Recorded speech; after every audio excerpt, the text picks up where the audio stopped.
Hi boys and girls, it's Mrs. Pro here to read another chapter of Cleo Edison Oliver, Playground Millionaire, Chapter 2, May the Sales Force Be With You. Cleo taped her signs to the chain link fence that surrounded their front yard. Then she stacked avocados in neat pyramids on the table. Product display was a very important part of sales. Grandpa Williams had taught her that. He'd owned his own market until the grocery giant Winco opened nearby. She pulled out the cutting board and knife she'd borrowed when Mom had left the kitchen to help Julian find something in the boys' bedroom. Grandpa Williams said samples were a must in any quality product department. Customers deserve no less. Plus, they increased sales. She was all set to sell when Julian and Barkley appeared. Her brother wore his fluorescent green Star Wars t-shirt with his orange, brown, and turquoise plaid shorts. To top it off, he'd chosen his purple and gold Lakers knee socks, each blazoned with a picture of Basketball Hall of Famer Magic Johnson going to the hoop. The outfit was hideous, but noticeable. With those clothes and a sign, he'd get everyone's attention. "May the sales force be with you," she said, cracking up at her own joke and making Jay giggle. She just might have to trademark that. She set her brother on the corner with the sign, "Save our dog, buy avocados," and told him to dance. Barkley lay at JJ's feet, looking very sad and overweight. People walking by with their dogs, people out jogging, even a few people in cars stopped and asked how buying avocados would save their dog. And then they bought avocados. Sometimes one, sometimes 3 or 4. Miss Jean from next door tried to trade eggs from her backyard chickens, but Cleo held out for cash. She couldn't bank eggs. Not to mention, what would Horizon Home, the shelter for homeless moms and their kids that she gave her 10% to, do with a bit of egg? Fred and Pedro came up with their Jack Russell Terrier, Bowmore. He and Barkley were good friends. They bought a whole dozen, saying they'd do anything to save Bowmore if he were in danger of eating himself to death. Cleo was at the avocado trees, replenishing her stock, when JJ started dancing and flinging the sign around again. "Hi, Grandpa Williams," he yelled. "Want to buy something?" "What's your sister selling this time?" His friendly voice came from up the street. "Cleo's awesome avocados," Cleo shouted, rushing back to the table. "Best in all of Atlantina Heights." The elderly man ambled down the sidewalk, leaning on his redwood walking stick with the dog's head handle. "Good morning, Grandpa Williams," Cleo called, waving and smiling. He wasn't their actual grandpa. They just called him that. She'd been at the Williamses' house the day before, getting her braids redone for the first day of school. Mom hired their granddaughter, Tasha, to do Cleo's hair and sometimes to babysit. Mom had learned a lot of things about African American hair care, but doing tiny cornrow braids wasn't one of them. Her and Cleo's relationship couldn't handle tiny cornrow braids. "How are my grandkids this fine Labor Day morning?" Mr. Williams asked. "Great!" Cleo picked up a bag of avocados and held it open for him to see. "Normally, I'd sell these $4, but for you, I'll make it 3, since you're part of my loyal customers program." He peered into the bag. "Am I now? You bought from all my businesses." "Absolutely, although I still don't know how you convinced me I needed 7 pairs of rainbow striped toe socks. 1 for every day of the week. Or the dog leash decorative decal, since I don't even own a dog. You can decorate other things with them, but I sure love my knitted coasters. Use them all the time. They were supposed to be Barbie rugs, but see, you found a perfect way to use those." He threw back his head and laughed. "You got it right there, little sister. I sure did." Cleo held up a slice of avocado. "Sample?" She grinned. His eyes gleamed. "My apprentice has learned well." He took a bite. "That's some fine fruit." He slipped his hands into his jacket pocket and pulled out 3 tiny dollar coins, the gold kind that Cleo loved. He gave 1 to Julian and 1 to Cleo. "This one is for Brother Joshua," he said, placing the last coin in her hand.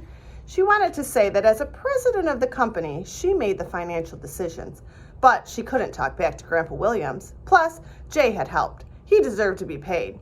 She'd make sure Josh earned his dollar as well. They said thank you, and then JJ zoomed off shouting, "I'm going to show Mom and Dad I got real gold." Grandpa Williams winked at her and gave Barkley's head a pat. "Thanks for the awesome avocados." Don't forget to tell everyone you see that we're here, she said. He raised his cane as he walked away. Will do. Keep up the good work.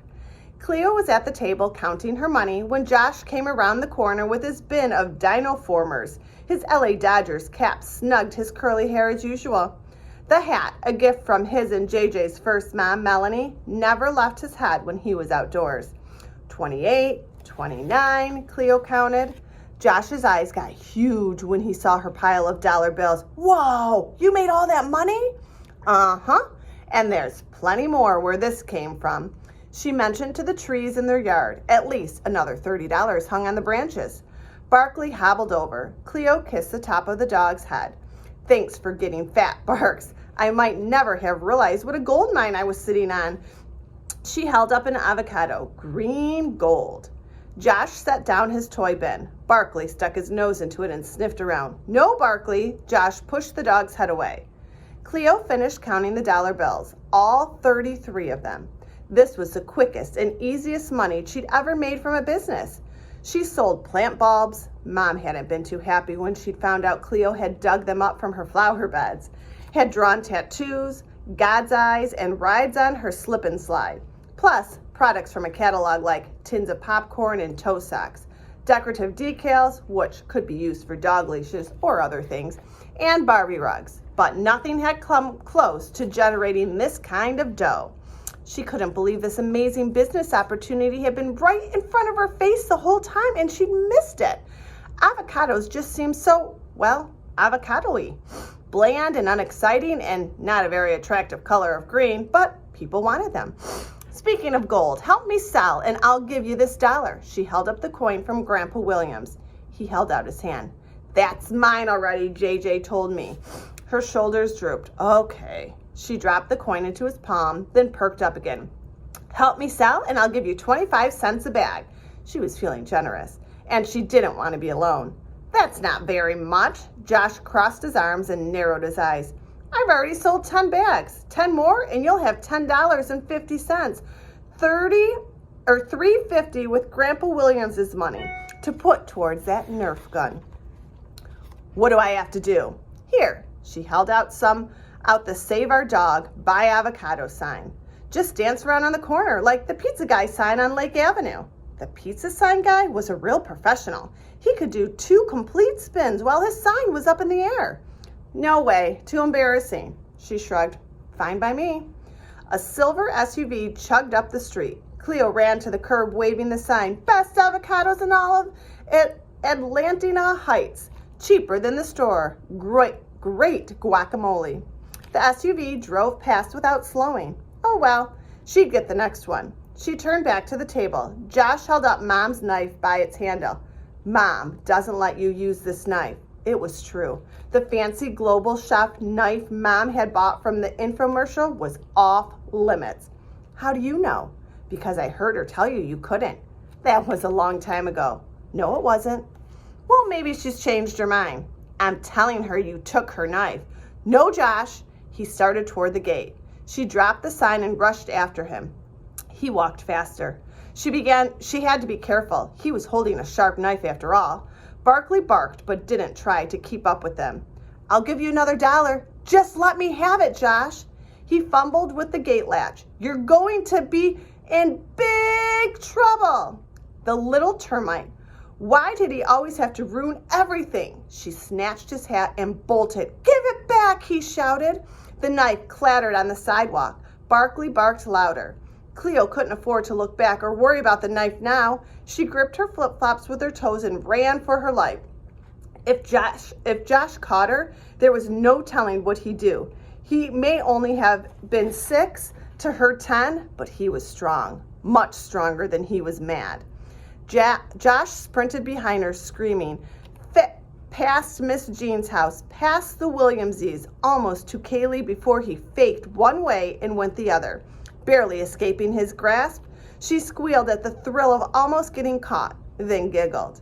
It's not funny, Josh howled. Cleo turned tail and sprinted for home. Her only hope was to throw the hat at the last second, like a steak to a lion, and make a dash for her bedroom. You're mean. I hate you. Her brother was going berserk. Cleo's conscience pricked her into glancing back. Suddenly, she was stumbling over the bin of Dinoformers. She yelped and threw the hat at Josh, barely avoiding a crash landing. The cat bounced off his body. He crushed it underfoot as he plowed into her, sending her into the fence. The chain links rattled as he pummeled her. Barkley was also going berserk. "Stop, Josh! I gave it back!" She covered her face with her hands. The best she could do now was to protect herself from his fist. The screen door slammed open. "Joshua Maroon!" Mom called. In a moment, she was there, prying him off. She wrapped her arms around him and held him like a human straitjacket. "Shh! Calm down!" Her brother wheezed. Mom stuck his inhaler in his mouth. "Breathe, Josh." He drew in a deep breath. His brown cheeks were tear-streaked. His upper lip was wet with snot. "You can't do that, Josh. You can't hit when you're angry." Mom stroked his arm. "She took my hat," Josh said fiercely. The hat sack crumbled on the ground. "You took his hat?" Mom's voice was as sharp as her global chef knife. Her blue eyes pierced Cleo. The horribleness of the trouble she was in crashed on her like Zuma Beach wave. Josh's hat was never to be taken from his head. It was practically the 11th commandment in their house. She stood and picked up the dented cap. "Here, Josh." He pulled the hat down on his head, shooting her a fierce look. Then he picked up his bin of toys and stomped toward the gate like a gigantic dinoformer. Cleo held her breath, expecting him to say something about the knife. The knife. Barkley sniffed at it where it laid on the sidewalk. If it stayed right there, maybe Mom wouldn't see it. "Why, Cleo, why are you always pushing the limits? You know the hat is out of bounds." "He started it." "It doesn't matter. You don't take off his hat." Mom stared at her disapprovingly. I expect a serious apology from you." "Sorry, Josh," she called to his back. "No." Mom's hands flew up in frustration. "A genuine apology after thinking about what you've done for an hour in your room." "What about my business?" She looked at the small pile of avocados still needing to be sold and her signs hanging on the chain link fence. "It can wait. Push everything against the fence and let's go." Cleo dragged the table toward the fence. She wished she had the power to make things disappear, thinking mostly about the knife, but a little about her brother. Why did he have to be such a baby? What did he think would happen if he didn't wear that raggedy hat outside? The sky would fall on his head? At least he had a birth mom who sent him presents. Cleo picked up her money container. Maybe if she distracted her mom, she wouldn't notice the knife. "Mom, guess what? I made $33. Mom's eyes widened. "Wow." For a moment, she looked genuinely impressed, but her tough mom face quickly returned. "Now inside." Cleo glanced to where the knife had been. Barkley laid on the ground with it between his teeth, gnawing on the handle. "No, Barkley, drop it." Fortunately, he obeyed. Mom stared open-mouthed at the knife. "What is that doing out here?" she said, fist on her hips. "Triple fudge and Frigidaire." Cleo rushed over and picked up the knife. "Mom, listen, I had a great idea." "Samples?" Mom was waiting, wanting to be persuaded.